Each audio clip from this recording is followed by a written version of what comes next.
Este, Muy buenos días, apreciados hermanos y amigos que nos ven a través de todas estas redes sociales. En este momento, otra vez estamos muy contentos de poder compartir con ustedes unos temas muy importantes. Y en este caso vamos a seguir con el tema del sábado pasado, donde estuvimos hablando una introducción acerca de la purificación del templo. Ese versículo de Daniel 8:14, verá, donde trata de que hasta 2300 días y el santuario será purificado. Vimos que Guillermo Miller y seguidores pensaron que eso iba a ocurrir en el año 1844. Lastimosamente no pasó como ellos pensaban que la tierra era el santuario donde se venía a purificar pues la tierra misma cuando se termine el pecado después de los 1000 años. Eso es lo que va a ocurrir, que la tierra va a ser purificada. Entonces vemos que hubo un gran chasco por eso, porque no ocurrió nada. Ellos esperaban la segunda venida de nuestro Salvador, pero no ocurrió nada. Después se pusieron a investigar más y dijeron, bueno, debe ser que el santuario que se va a purificar es en el cielo. Pero estuvimos hablando de que ese santuario que realmente se va a purificar, y vamos a después a ir más en detalle en esto, porque en este momento este no es el tema hoy, pero vamos a ver que el templo realmente que nuestro Padre quiere purificar es el templo de nuestro cuerpo, y a través de toda la Biblia hay muchísimas citas que nos van a decir que este cuerpo que nosotros tenemos, incluyendo especialmente la mente, es el templo del Dios viviente. 1 Corintios 6, 19 y 20 dice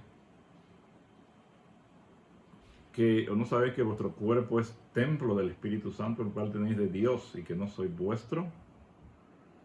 Y así podemos encontrar muchísimos otros textos donde Yeshua dice, destruyan este templo y en 3 días los voy a reedificar. Y ellos pensaban que hablaba del templo de Jerusalén, que tenía 46 años de haberlos estado reconstruyendo por medio de Herodes. Pero él no estaba hablando del templo físico de allí, ¿verdad? Sino estaba hablando del templo de su cuerpo. Y asimismo, desde 1798 hasta 1844 hay 46 años donde este templo ya estaba listo para ser purificado.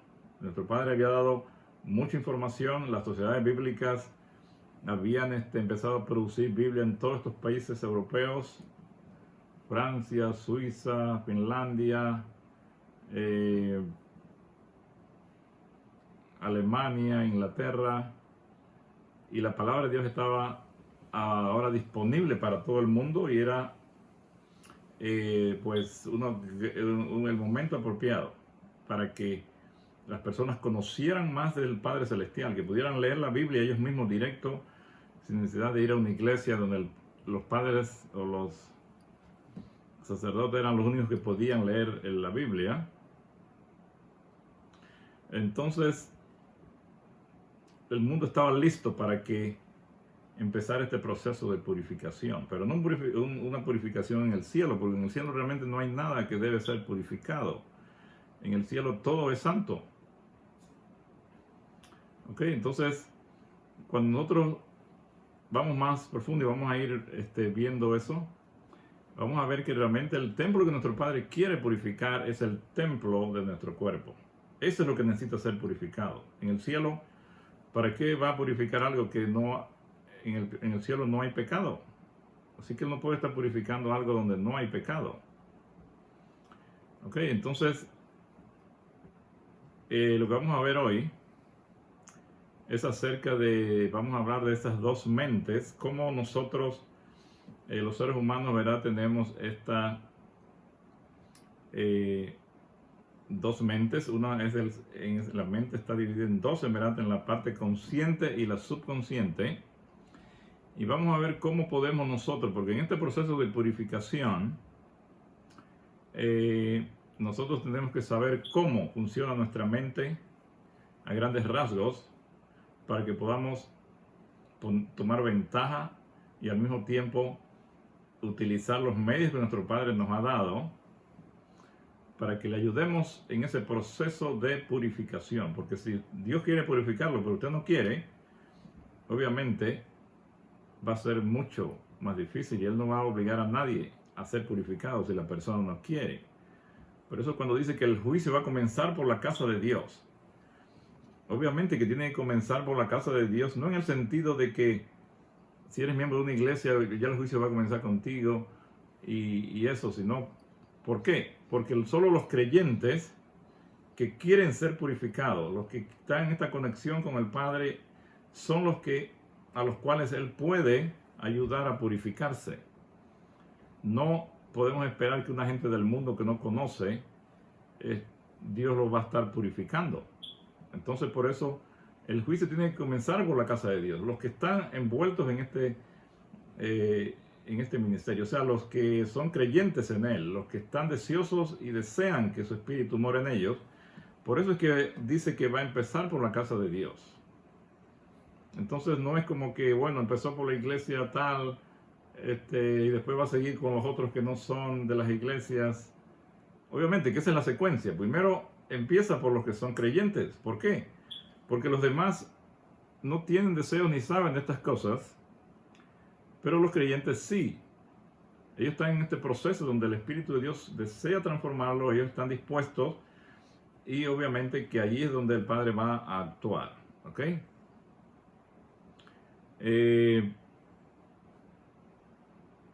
Cuando Yeshua, Él fue al templo, eso que les dije de que dijo que destruiste este templo y en 3 días lo voy a levantar, esa conversación ocurrió justo después que Él purificara el templo al comienzo de su ministerio.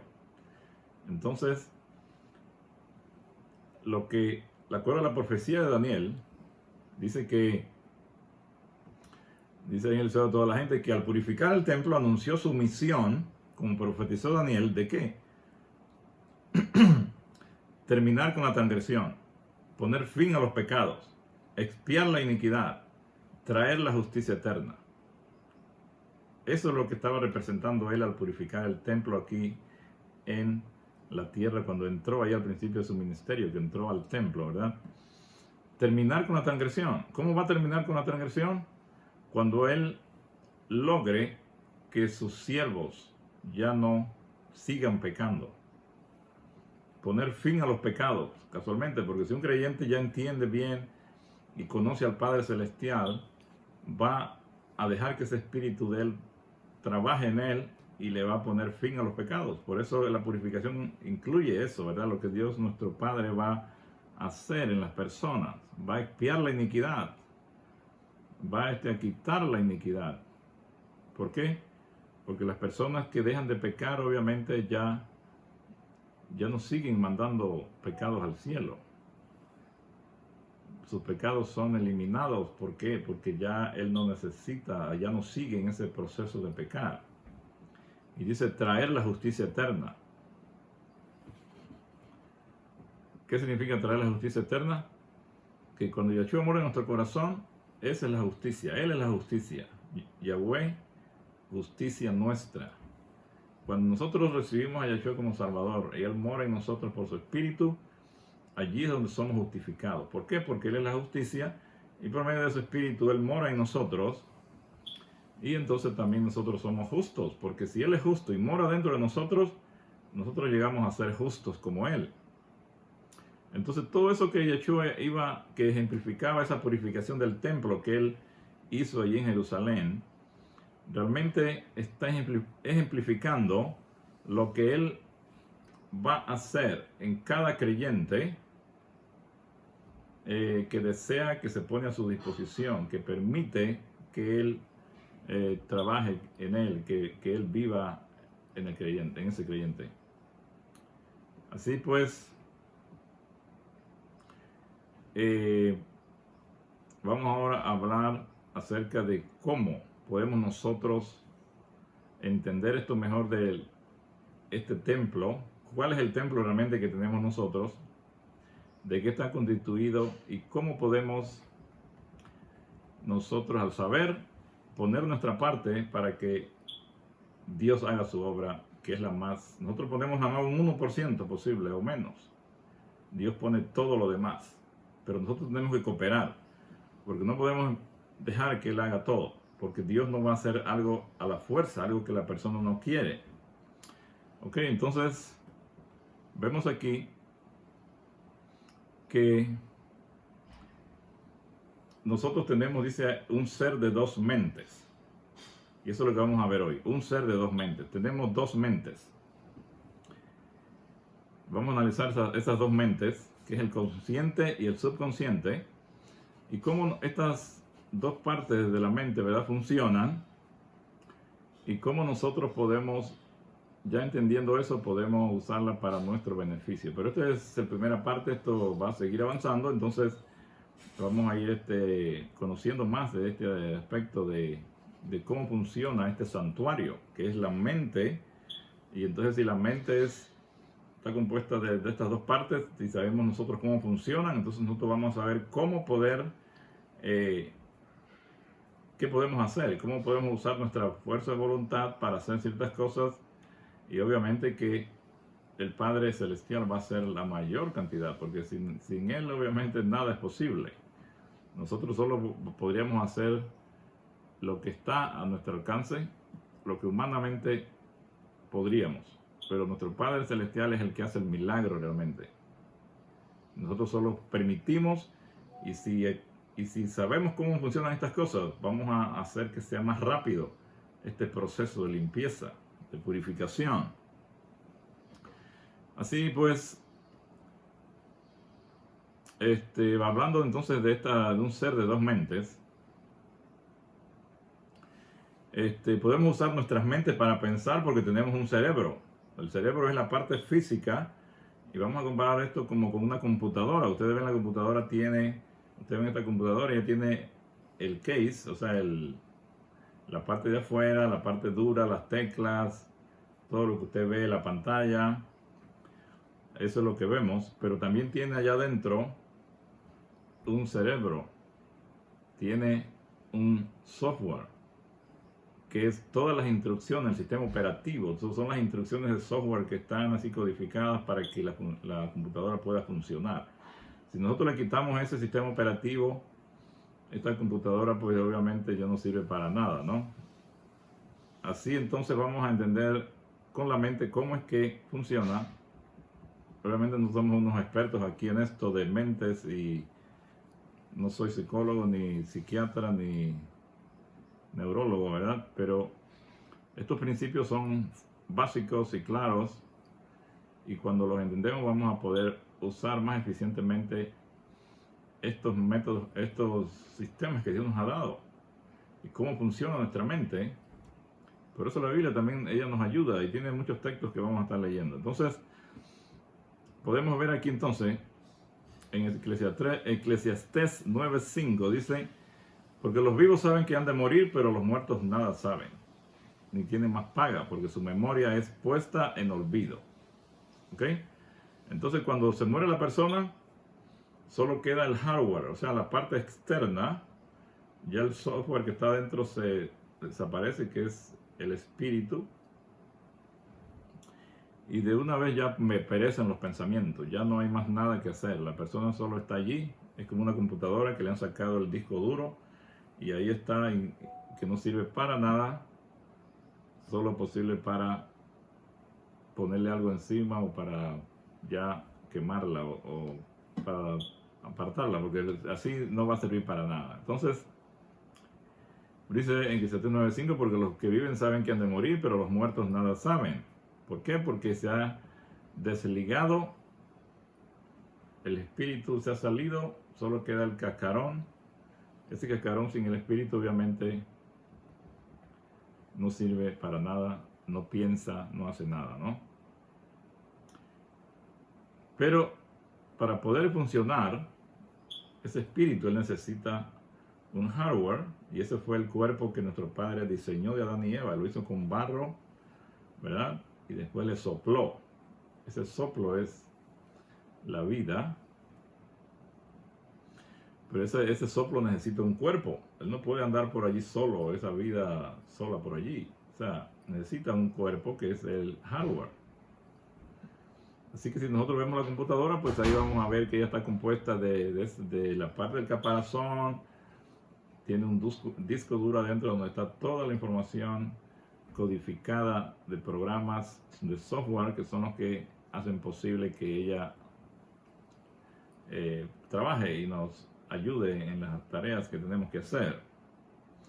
En 1 Tesalonicenses 5:23 dice: porque el mismo Dios de paz os santifique por completo, y todo vuestro ser, espíritu, el neuma, alma, psyche, y el cuerpo, soma, dice eso en griego, dice: sea preservado irreprensible para la venida de nuestro Señor Salvador Yeshua, el Mesías. Entonces, vemos aquí que esas tres partes, espíritu, alma y cuerpo, Él quiere que las guardemos, dice, irreprensibles para la venida de nuestro Salvador. Así que nosotros sabemos que tenemos estas tres partes, el cuerpo, el alma y espíritu, como se muestra también en este versículo. Entonces, el Señor Dios formó al hombre del polvo de la tierra y sopló en su nariz aliento de vida, y fue el hombre un ser viviente. Génesis 2:7. Así que vemos que, aunque el hombre es un alma viviente, nefesh, que se le dice en hebreo, la palabra H5315, la existencia de un alma resulta de la combinación del cuerpo y el aliento. Por eso a las personas vivas a menudo se les llama almas. Como Génesis 12:5, ahí se le llama pues alma. Vamos a ir un poquito rápido, pero ustedes pueden leerlo. Génesis 12:5, ahí se le llama almas a las personas, ¿no? Vivas. El hardware, que es el cuerpo, es como todo lo físico. El cerebro. Si no hubiera esa masa ahí que es el cerebro, el hardware, obviamente no importaba si yo tuviera otras cosas, no iba a poder funcionar. Así que tiene que haber una combinación del hardware y el software, ¿no?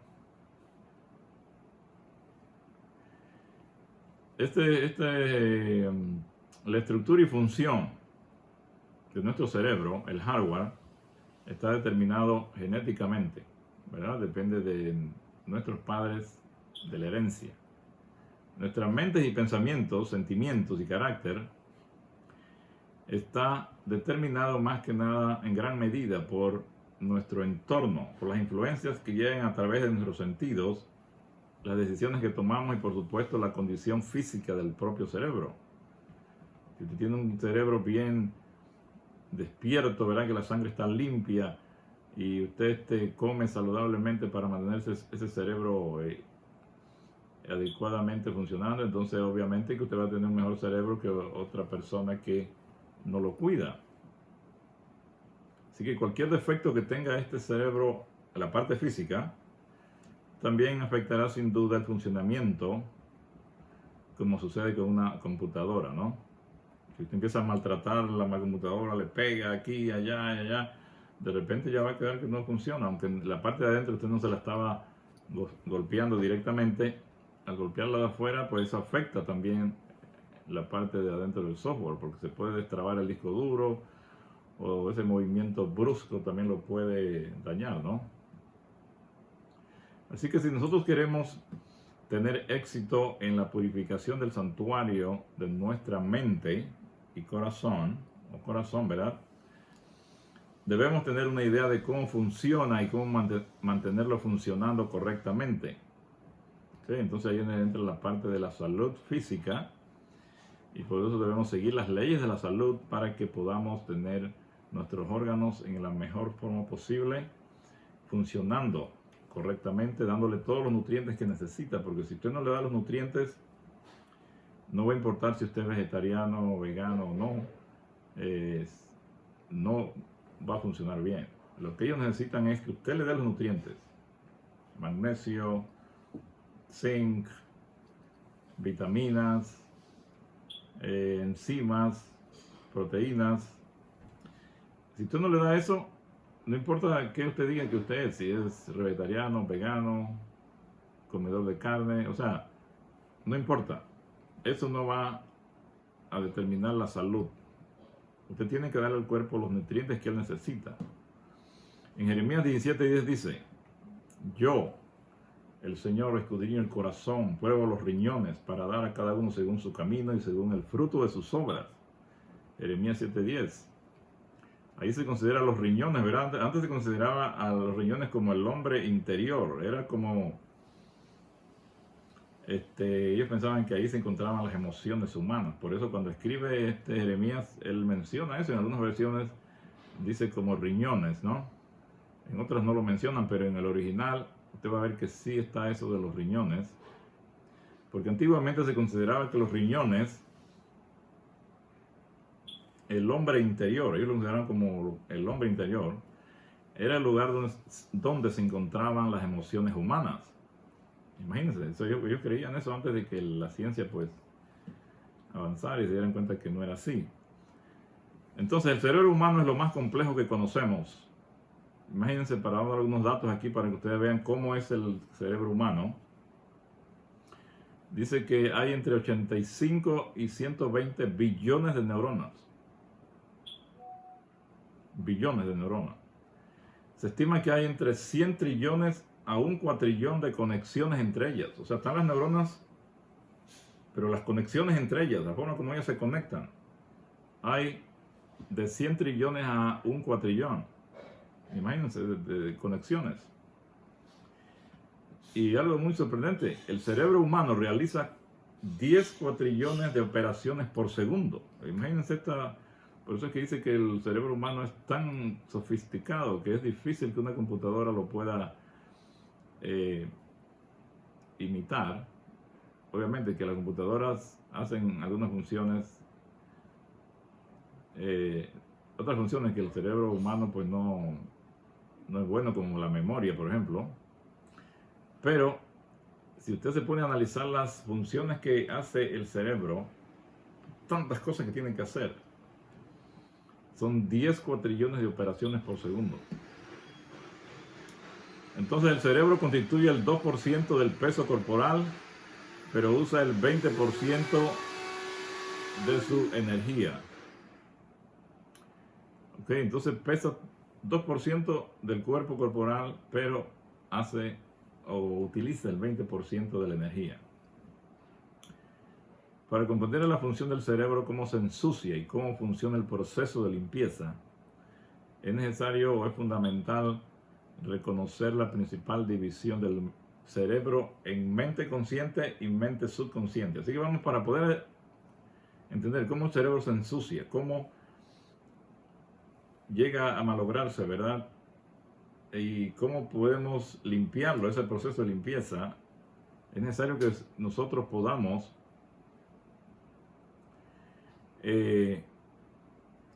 reconocer la principal división del cerebro, cómo está dividido, cómo funcionan, para que nosotros podamos, pues, usando ese conocimiento, podamos hacer esto más fácil, de poder usted sacarse cosas que tiene allí negativas en su cerebro.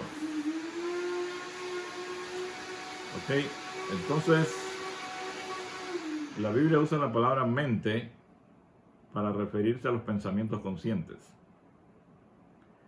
Ok, cuando la Biblia dice mente, se está refiriendo a los pensamientos conscientes. Si nosotros vemos el cerebro, ¿verdad? Y todo cómo está constituido, hay una cosa ahí al frente, de aquí como cerca de la frente, que se llama la corteza prefrontal, que es donde razonamos, planificamos, organizamos, enfocamos, nos concentramos allí, ejercitamos el autocontrol y adoramos. Es el área de la conciencia, una parte de ella llamada corteza cingulada anterior. Ese es nuestro corazón neurológico, ¿ok? Donde experimentamos emociones como el amor, la compasión, la empatía, la simpatía, la benevolencia. También es el lugar de la voluntad, donde elegimos el bien o el mal, ¿ok? Así que esa palabra mente eh, está en esa corteza prefrontal donde se hacen todas estas cosas, y es el área de la conciencia.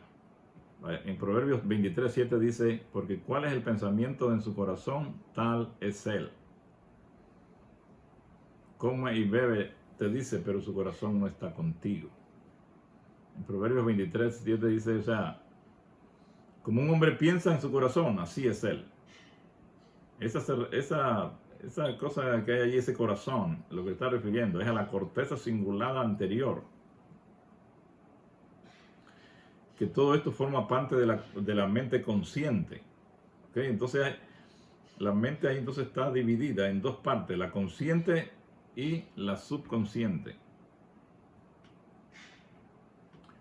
Aquí nosotros vemos en Apocalipsis 7:3, ahí se está hablando de esa corteza prefrontal del cerebro, donde dice, no hagáis daño a la tierra, ni al mar, ni a los árboles, hasta que hayamos sellado a los siervos de nuestro Dios en sus frentes.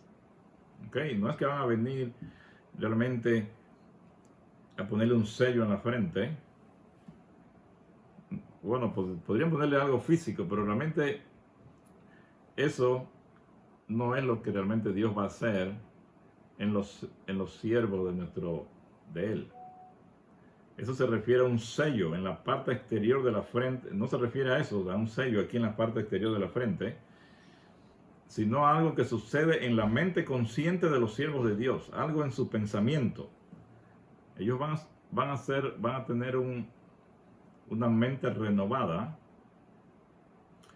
que es lo que nuestro Padre va a sellar, o sea, la va a cambiar para que nosotros tengamos una mente nueva, una mente dirigida y controlada por su espíritu. Entonces, el sistema operativo es la mente subconsciente.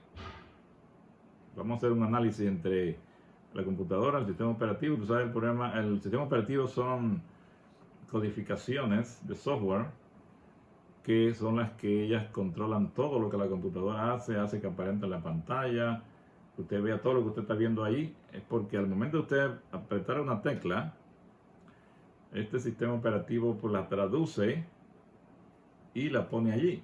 Todo lo que hacemos con los dedos acá, ese sistema operativo y el software que hay adentro lo traduce para hacer lo que usted está pidiendo, ¿no? Por ejemplo, ¿qué significa ser de doble ánimo o tener dos mentes? Eso a veces se usa esa expresión. Se refiere a un estado de indecisión, no poder elegir entre dos opciones. Por eso a veces se dice, por ejemplo, tengo dos mentes sobre a dónde ir. I am two minds about where to go. Diríamos en inglés. Y la Biblia habla de eso. Santiago 1:8 y 4:8 dice, el hombre de doble ánimo es inconstante en todos sus caminos. Y en el otro dice, pecadores, limpiad vuestras manos y vosotros los de doble ánimo. Ahí se le llama de doble ánimo, ¿verdad? O sea que ser de doble ánimo no suena bien, ¿verdad? Pero en realidad podríamos decir que tenemos dos mentes en todo momento. Nuestra mente consciente y nuestra mente pensante. La mente consciente es la mente pensante, que se mencionó anteriormente, y nuestra mente subconsciente. Diversas estimaciones estiman que nuestra mente consciente es el 10% aproximadamente y la subconsciente es el 90%. Así que vemos que la consciente es bien pequeña comparada a la subconsciente. Entonces vamos a ver aquí qué sucede en la mente consciente, que es como un 10% de ella. ¿Qué sucede? ¿Cuáles son los procesos que se llevan ahí? Del proceso de análisis, de tomar decisiones, del pensamiento lógico, de la memoria a corto plazo, de la fuerza de voluntad. Todo eso ocurre en el área consciente. Ahora, ¿qué sucede en la mente inconsciente? Que es el 90%. Las funciones corporales automáticas, creencias, creatividad, emociones, hábitos, identidad, imaginación, intuición, memoria a largo plazo, reacciones protectoras. Vamos a ir analizando algunas de ellas. La autoconfianza, autoestima, los valores, todo eso se encuentran en el área del 90% o inconsciente, memoria inconsciente. Y lo otro que dijimos antes, pues en el 10% consciente. Así que el 90% o más está controlado por el subconsciente. Y a veces dice que eso llega hasta el 95, hasta el 99%. O sea que el consciente realmente es algo muy pequeño. Y podemos decir en forma resumida que el inconsciente se refiere a la mente consciente en estado de inactividad. Cuando usted no está usando la mente consciente, la inconsciente está trabajando. Así que, por ejemplo, cuando una persona está inconsciente, su mente subconsciente sigue funcionando, ya que ella controla el ritmo cardíaco, la respiración y muchas otras funciones corporales. Imagínense que estamos dormidos o inconscientes y la mente consciente también dejara de funcionar. El consciente está dormido, o sea, ves como cuando está dormido o tiene algún problema que se golpeó y la persona queda inconsciente allí. Si el subconsciente dejara de trabajar, entonces obviamente que la persona moriría, porque ¿cómo iba a seguir respirando, no? Así que la mente subconsciente es la que hace todas esas funciones cuando la consciente no está funcionando. Así que esta mente subconsciente también incluye un sistema límbico. ¿Y qué pasa ahí en ese sistema límbico? Allí experimentamos agresión, ira, irritabilidad, inseguridad, lujuria, envidia, celos. Todas estas características negativas del pecado se han alojado allí. Allí es donde están, en el subconsciente. Y nosotros tenemos que saber cómo es que podemos hacer para sacarlas de allí. Si nosotros hacemos esto, conociendo esto, vamos a ser muy, o sea que vamos a ayudar a nuestro Padre Celestial para que en lo poco que podemos ayudar, le demos a Él toda la oportunidad para que Él opere y nos transforme totalmente, ¿no? Entonces mucha gente llama a esa área ahí de la mente del sistema límbico, muchos llaman eso allí el cerebro reptiliano. ¿Por qué le llaman así? Pensando que se desarrolló originalmente en algún ancestro reptiliano del hombre. O sea, como creen en la evolución y que fue en etapas, que cuando el hombre ya llegó a tener esa capacidad allí, entonces pues se desarrolló eso en su mente. Entonces por eso le llaman cerebro reptiliano, a esa área donde se producen todas estas cosas: agresión, ira, irritabilidad, inseguridad. Obviamente que sabemos que eso no es así, pero considerando todos los rasgos negativos que hay ahí asociados, podríamos vincularlo con un reptil, ¿verdad? En particular, esa serpiente antigua en el árbol, que representa al diablo y Satanás. Porque todas las cosas negativas allí están. Entonces, una parte del sistema límbico, que todo eso está ahí en el subconsciente, en el área de la mente del subconsciente, se llama amígdala, una glandulita pequeña, y esta es la alarma o el centro del temor y el miedo. Así que allí no se produce el miedo, la ansiedad, el pánico, la clásica descarga de adrenalina, así como preocupación, inseguridad y temor. Todo eso se crea en ese sistema límbico, pero en particular allí en la amígdala se llama. Si tú quieres, busca en el diccionario y vea dónde está localizada. Y aquí estamos diciendo todo lo que se produce allí. especialmente el miedo, la ansiedad, el pánico. Por eso muchas técnicas de relajación buscan calmar o reducir la actividad de la amígdala, para que ella no esté muy activa. Entonces, las técnicas de relajación tienden a calmar o reducir la actividad de ella. Cuando usted la calma, usted se va a sentir tranquilo. Y todas esas técnicas de yoga y esas cosas, pues eso es lo que logran en cierta forma. Por eso la persona se siente relajada. Pero no pensemos que la mente subconsciente es realmente o completamente mala. Ahí ocurren muchas cosas que son muy importantes y muy necesarias. Por ejemplo, en la mente subconsciente, ella almacena todo lo que no está en tu mente consciente. O sea, lo consciente es lo que estamos aquí nosotros en este momento. Lo que yo estoy viendo aquí, lo que yo estoy hablando, todo lo que está pasando aquí, eso está en la mente consciente. Pero en la mente subconsciente se encuentran las otras cosas que yo no estoy haciendo ahorita en este momento. Por ejemplo, las creencias, los recuerdos, habilidades aprendidas.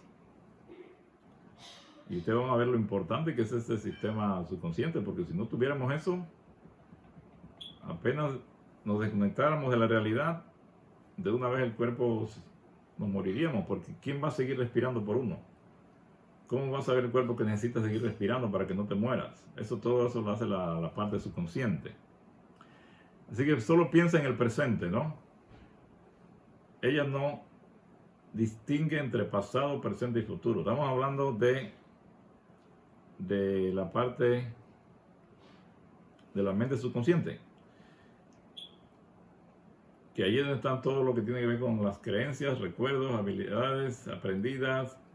Solo piensa en el presente, no distingue entre el pasado, presente y futuro. Solo ve imágenes.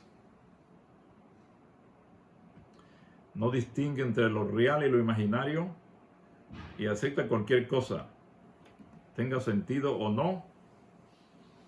Ese subconsciente lo acepta. ¿Ok? ¿Qué más hay ahí en esa parte subconsciente? Dice que es ilógica, irracional y no analítica. Eso no significa que sea tonta, ¿verdad? O estúpida. Simplemente no utiliza los procesos de lógica, racionalización y análisis, porque estas son funciones de la mente consciente. Entonces, en la mente inconsciente o subconsciente, allí ella no usa ni la lógica, ni la racionalización, ni el análisis. Y por eso es que si usted se deja controlar por esa subconsciente, usted fácilmente puede caer en el pecado, porque ella no utiliza estos procesos de lógica, ni racionalización, ni análisis. Y así fue como a Satanás venció a Eva, porque supo usar todas estas artimañas donde ellas, de estar con Dios y amar a Dios y andar con Él y toda la cosa, lo que Dios les había hecho por ellos, dándoles ese Edén tan hermoso, ella pasó a desconfiar totalmente de Dios en una forma tan rápida, porque Satanás supo llegar a esta parte subconsciente. Dice que tampoco esta parte subconsciente no comprende la negatividad. Es la fuente de la mayoría de los pensamientos. O sea, la mayoría de los pensamientos de nosotros se generan allí. Y controla, dice, la mayoría de los comportamientos habituales. Por ejemplo, conducir. Por eso cuando usted está aprendiendo a manejar, no debe hacerlo todo en un día, sino un día un poquito, al día otro día otro poco, y así en la noche lo que aprendió hoy se va al subconsciente y ya queda grabado allí. Mañana cuando usted viene, no tiene que volver a aprender lo que ya se aprendió, eso ya está en su subconsciente. Llega un momento cuando nosotros podemos ir manejando casi sin pensar en lo que estamos haciendo, porque el subconsciente nos está dando toda la habilidad para hacerlo, nada más con ver así, ya sabemos cómo llevar el carro. Antes, el primer día o cuando no sabíamos, teníamos que estar concentrados allí para poder controlar el timón, allí ir en el centro de la vía, pero con el subconsciente que agarra esa información, que tenemos esa experiencia de cada día, pues nos hacemos expertos en manejar sin necesidad de estar preocupados, pensando ahí que me voy a salir de la línea y eso. Todo eso el subconsciente lo hace. Así que imagínense lo importante que es ese subconsciente. Dice que también desencadena sentimientos y emociones en diversas situaciones. Ella es la que saca esos sentimientos y emociones, dependiendo de la situación. También controla las funciones corporales, así como la respiración, el pulso, lo cual es muy importante para la vida misma. Imagínense que usted tuviera que estar pensando, oh, tengo que respirar de nuevo, oh, tengo que el pulso que esté bien. No, esa subconsciente, ella hace todas estas funciones sin que usted lo piense y sin que usted intervenga, ¿verdad? Así que es un sistema muy necesario para la vida, pero allí es donde Satanás tiene el control. Allí es donde Dios deseaba morar cuando hizo al hombre, pero después que el hombre le hace caso a Satanás, el Espíritu de Dios se sale de él y ahora el Espíritu de Satanás es el que controla esa área del subconsciente y todas las cosas que hay allí. Y por eso para una persona inconvertida, las cosas de Dios le parecen locura y no las puede asimilar ni creer, ni le atrae, ni está interesado. Ok, entonces dice, es importante acceder a la mente subconsciente para purificarnos. Entonces nuestro Padre tiene que accesar esa parte subconsciente. Para Él purificarnos, es necesario que Él pueda tener acceso allí. Si no tiene acceso ahí, entonces no puede sacar todas esas cosas malas que hay allí.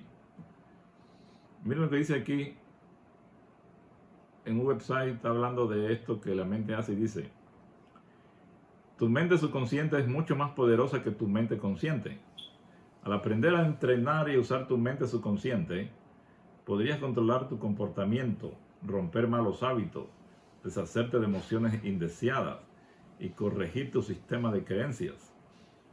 Okay, si ustedes van a un website que se llama toknowmyself.com, o sea, con el número 2, entonces to know, de conocer, ¿verdad? myself.com. Allí ellos tienen un montón de información sobre esto de la mente y esto, ¿no?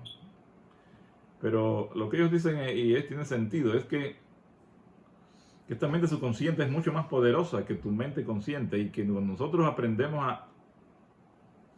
a entrenar y a usar esa mente subconsciente, podríamos hacer muchas cosas tremendas, romper malos hábitos, deshacerte de emociones indeseadas, corregir tu sistema de creencias. ¿Por qué a una persona le cuesta tanto cambiar su mentalidad de su creencia? Porque en esta parte del subconsciente donde están esas creencias, y esa parte no acepta la lógica, no acepta, vamos a decir, algo que usted le haya sentido. Por ejemplo, si usted le han enseñado acerca de la Trinidad, y usted ya creyó eso y desde pequeño creyó en la Trinidad, entonces si alguien viene y le dice algo nuevo, no, que es el Padre y el Hijo, y que el Espíritu Santo es la mente de ellos, el espíritu de ellos, que están conectados ellos en mente, o sea, el Padre y el Hijo, ellos saben cada uno lo que está pensando el otro y comparten los mismos pensamientos.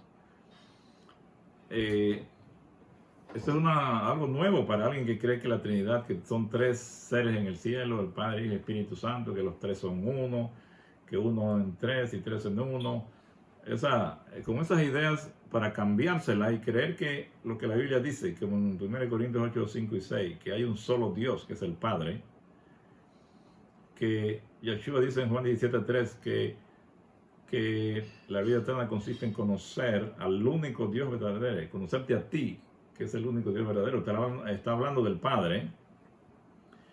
Ahí él nos está diciendo, mira, la vida eterna consiste en conocer al Dios verdadero que está compuesto de ti, de mí y de otra persona llamada Espíritu Santo.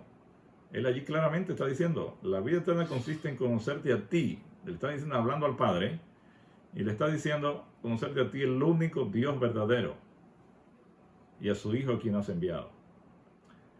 Si una persona cree en la eternidad, aunque lee esos versículos, no los puede entender, porque el subconsciente no acepta la lógica.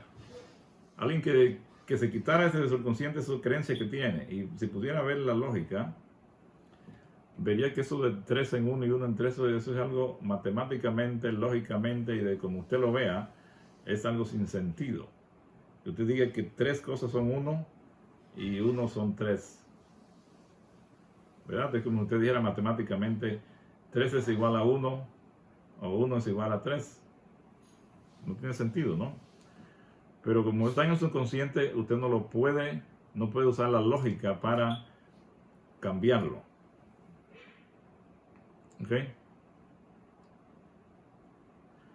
Por ejemplo, al conducir, se realiza un esfuerzo consciente, como decía, usted está concentrado en mantener la posición en el centro del carril al principio porque no tiene experiencia, pero cuando ya eso se le empieza a practicar, cada vez que practica más, en la noche, dice que ese conocimiento se va al subconsciente, y cuando usted está de nuevo en esa situación, él trae esa experiencia, ese conocimiento que usted adquirió en el pasado, y usted puede ahora ya hacerse cada día más experto en mantener el carro en la mitad sin preocuparse, sin estar estresado, ¿no? Todo eso lo gestiona el subconsciente. Así que todas esas experiencias, mientras usted duerme, se transfieren de lo que estaba consciente al subconsciente y ahí se almacena. Así que si nosotros queremos que la habilidad esté en el subconsciente junto con otros comportamientos aprendidos, nosotros nos gustaría usar eso que está en el subconsciente, que esté allí, para usar el consciente en otras cosas que necesitamos aquí en este momento. No queremos que lo que ya aprendí yo ayer tenga que otra vez hoy tener que venir otra vez a aprenderlo. O sea, eso sería algo terrible que tendríamos que usar eso de esa forma, pero queda grabado en el subconsciente y ya no necesita usted preocuparse de andar pensando conscientemente en eso, sino ya está allí para cuando usted lo necesite.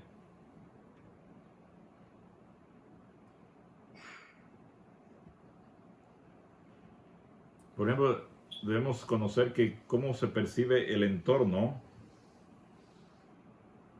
de donde, cómo las células de adentro perciben lo que hay afuera en el entorno de nosotros. Sabemos que las células del cuerpo no pueden saber lo que está pasando afuera y no pueden reaccionar a eso, pero ¿cómo hace el cuerpo humano que tan maravillosamente nuestro Padre ha diseñado?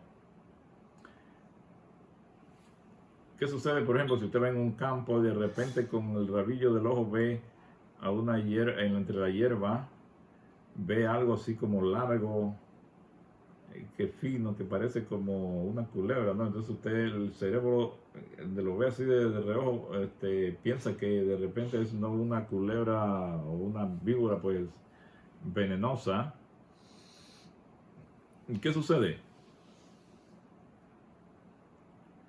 El cerebro, en ese momento que piensa que eso es algo como una víbora peligrosa, la amígdala, como dije ahí que era el centro del miedo, ¿no? En el cerebro, ella lo detecta y bombea adrenalina al torrente sanguíneo. O sea, porque es algo de miedo, hay que actuar rápido, porque si no esa culebra me va a picar. Entonces la amígdala, ella bombea adrenalina a la sangre. ¿Y qué sucede cuando la adrenalina entra a la sangre? Usted agarra una fuerza y una energía para salir huyendo. Puede usted hasta saltar una cerca y después no sabe ni cómo lo hizo. Entonces, así funciona el cuerpo. Los ojos ven la cosa, lo transmiten a este sistema del miedo en la amígdala. Entonces la amígdala suelta adrenalina al torrente sanguíneo y la persona ahora carga toda la energía para salir huyendo o hacer lo que tenga que hacer. Pero si, por ejemplo, usted ya se da cuenta que no es eso, que se equivocó, ya pues, mira bien y ya ve que no es eso, entonces ella le manda otros señales a las células, a todas las demás células del cuerpo que controlan los músculos y todo, para que se calmen, que no es nada serio. Y entonces así ellas actúan y usted ya se tranquiliza, ¿no? Pero todo esto es un proceso de, nada más queremos explicar cómo funcionan estos sistemas para que al conocer esto vamos a ver cómo podemos aplicarlos para que cooperemos con Dios en este proceso de purificación del santuario, que es nuestro cuerpo. Por ejemplo, este sistema también interpreta lo que sucede con tu cuerpo. Por ejemplo, si usted se levanta de mal humor y está enojado y eso, pero usted mentalmente usted dice, no, yo tengo que vencer esto y tengo que cambiar mi actitud, y usted se pone a sonreír, aunque esté mal por dentro, usted se pone a sonreír, los sensores, o sea, los propioceptores, ellos detectan que usted se está riendo, captan eso y le envían un mensaje que a todo ahí, el cuerpo, a las células del cuerpo que controlan los órganos y todo, les mandan un mensaje que todo está bien. Entonces el cerebro segrega la química adecuada y empezarás a sentirte mejor. O sea, miren cómo funciona esto para que podamos entender un poquito. Si usted se amanece como triste, apesadumbrado, enojado, de mal humor, pero usted decide sonreír, los sensores del cuerpo ellos captan estos movimientos de su sonrisa y ellos lo detectan como que es algo bueno, que usted está alegre, que usted está contento. Y entonces, a pesar de que tiene ese problema que tiene, que está de mal humor y todo, entonces ella, por detectar este movimiento de los labios y demás músculos de la cara, cuando usted se ríe, que siempre se ríe cuando usted está contento, ¿no? Entonces el detecta eso y lo manda, el cerebro segregará la química adecuada y empezará a sentirte mejor. ¿Ok? Por eso si usted se siente triste y apesadumbrado, empieza a cantar, ¿verdad? Cante himnos de alabanza a nuestro Padre y usted va a ver cómo se empieza a quitar de su mente toda esa depresión y todas estas cosas que tenga, porque así es que funciona el cuerpo, ¿no? Él detecta estos movimientos de los músculos que son típicos de cuando usted está contento y los manda para que el cuerpo se calme y les diga, mira, todo está bien, no necesitan preocuparse, todo está bien. Ya no hay manda adrenalina ni nada, sino que otros químicos que hacen que uno se calme, ¿no? Ahora, cuando la lógica no funciona, si nosotros intentamos llegar al subconsciente usando la lógica, puede que no funcione porque, como dijimos, el subconsciente no trabaja por lógica. Y si nosotros sabemos eso, entonces vamos a usar los medios que sí, cómo hacemos que sí funcione. Por ejemplo, si usted tiene que dar un discurso y usted tiene ansiedad por dentro, tiene miedo, ¿no?, de pararse ahí al frente, que es uno de los casos más comunes que hay, usted no podrá convencerse lógicamente, porque ya dijimos que el subconsciente es ilógico. Usted no se puede convencer lógicamente de que hay necesidad de no tener miedo, que no hay necesidad de tener miedo. O sea, usted puede pensar con la mente, oh, pero ¿por qué tengo miedo si esto aquí, ya yo me sé bien el tema, ya yo practiqué, pero con ese miedo que tiene, pensando eso lógicamente, de que usted ya se sabe el tema y esa cosa, eso no le va a ayudar para que el miedo se le quite. ¿Por qué? Porque el subconsciente, donde está el miedo, ella no acepta la lógica. Es ilógica. Así que este subconsciente ella interpreta toda tu información sensorial, o sea, por lo que estás mostrando en tus músculos, en tu cara. Entonces eso sí lo va a ayudar. Por lo tanto, en vez de usar la lógica de pensar, oh, no, yo no debo tener miedo porque ya yo me sé eso de memoria, ya practiqué, que no te va a ayudar porque el subconsciente no es lógico. ¿Qué podemos hacer entonces?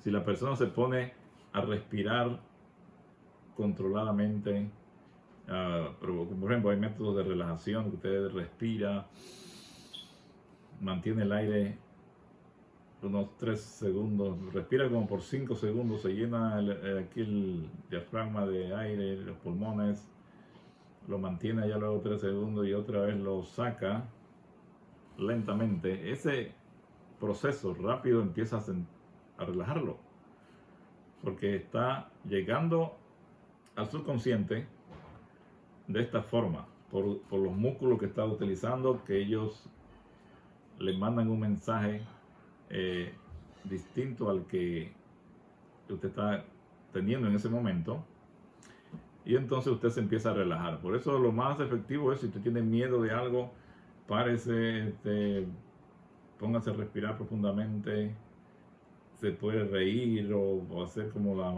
si estuviera riendo, y usted va a ver que lentamente ese miedo y todas estas cosas se van a ir eliminando y usted se va a sentir más relajado. ¿Por qué? Porque como dijimos, el subconsciente, que es donde están todos estos sentimientos, él no actúa por la lógica. ¿Ok? Entonces tenemos que llegarle ahí de otra forma. También como las emociones son parte del subconsciente. No podemos controlarlas directamente, pero a menudo las podemos ocultarlas bastante bien mediante un esfuerzo consciente. ¿Cómo podemos hacer eso? No podemos decirle a nuestro subconsciente que apague el miedo. No le podemos decir, mira, quítate el miedo. Si hay algo que me da miedo, como las mujeres, muy común que les dé miedo las ratas o las cucarachas y eso. Entonces, se imagina que la metieran en un cuarto lleno de ratas y de cucarachas. Eso sería que posible les dé un ataque cardíaco, ¿no? Pero si ellas se ponen a decir, no tengas miedo, no tengas miedo, no tengas miedo, eso no le va a ayudar.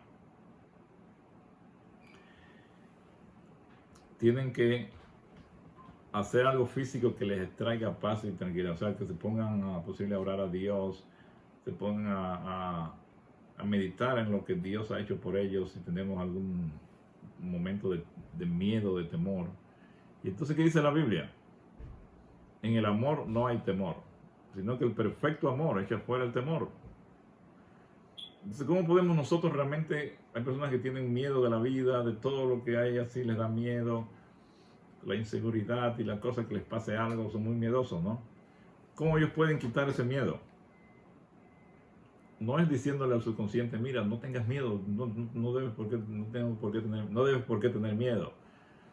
No es así. Sino que ¿qué hace la persona? Trata de conocer a Dios, que le ame de verdad.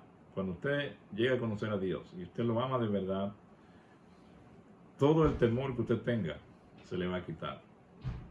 Porque al usted estar consciente y seguro de ese amor del Padre, usted puede confiar que Él va a estar con usted en todo momento y le va a quitar ese temor. Entonces, el perfecto amor, si usted conociera a Dios de verdad, como Él es, y lo llega a amar, entonces eso le quitaría todos los temores que usted tenga. Porque alguien que confía en Dios y que cree en Él y que lo ama, no tendría miedo ni de la muerte, porque Él va a pensar, bueno, Dios me ama. Si Él permite que me pase esto, es porque Él tiene un plan para mí. Él tiene algo más grande para mí. Así como Moisés, que él muere, pero Dios le tenía algo más grande y lo lleva al cielo. Entonces, por eso 1 Juan 4:8 dice, en el amor no hay temor. Si nosotros pudiéramos amar a Dios de verdad, todos los temores que tengamos se nos van a quitar. La Biblia dice en 365 veces dice, no temas. Así que imagínense, el año tiene 365 días. Hay uno para cada día del año. Si pudiéramos amar a nuestro Padre Celestial, pero para amar a nuestro Padre tenemos que conocerlo, para que cambiemos estas ideas que tenemos de Él equivocadas. Y sin eso, por eso el conocimiento, dice Juan 17:3, de Dios es la vida eterna. Porque cuando usted conoce a Dios de verdad, entonces usted va a amarlo a Él en retorno, por lo que Él hizo por nosotros, ese amor de Él con su Hijo que mostró al morir por nosotros. Eso nos va a mover a amarlo a Él, y ya todo lo demás se va a solucionar. Todos los sentimientos negativos que usted tenga. Porque el amor es la base de todo. Cuando usted tiene amor, todo lo demás sale sobrando. El que tiene amor ya ha guardado toda la ley. No necesita preocuparse de ninguna ley. Los ángeles en el cielo, ellos no andan preocupados de leyes. ¿Por qué? Porque ellos tienen el amor de Dios en su corazón. Tienen el Espíritu de Dios, que lo principal que tiene es amor. Y luego de ahí todo lo demás: gozo, paz, paciencia, benignidad, bondad, fe. Ok, entonces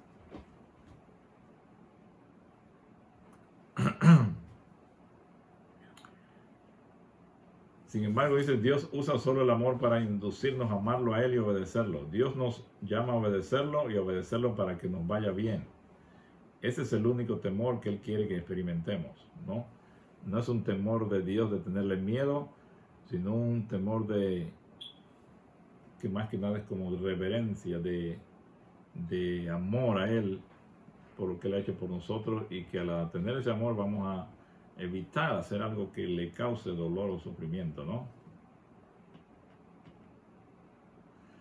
Y sabemos que el miedo no proviene de Dios. Él no quiere que tengamos miedo, porque el temor es de Satanás. Él es el que nos quiere meter miedo y mantenernos sumidos en su poder, ¿verdad? Controlador. Por eso ahí en 2 Timoteo 1:7 nos dice, porque Él no nos ha dado un espíritu de cobardía, sino de poder, de amor y de dominio propio. Así que el Espíritu de Dios se opone a que sus hijos estén esclavizados por el temor. En Romanos 8:15 dice, porque no habéis recibido el espíritu de esclavitud para estar otra vez en temor, sino que habéis recibido el espíritu de adopción, por el cual clamamos Abba, Padre. Cuanto más perfeccionemos nuestro amor a Dios, menos temor vamos a tener. En 1 Juan 4:8 se nos dice, en el amor no hay temor, sino que el perfecto amor echa fuera el temor, porque el temor lleva en sí castigo. El que teme no ha sido perfeccionado en el amor. En Lucas 1:74 dice, para que librados de nuestros enemigos, les sirvamos sin temor.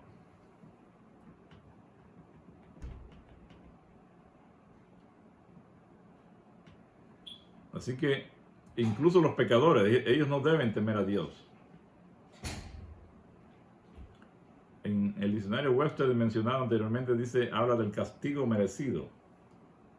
El malentendido radica en que Dios castiga al pecado y directa y personalmente.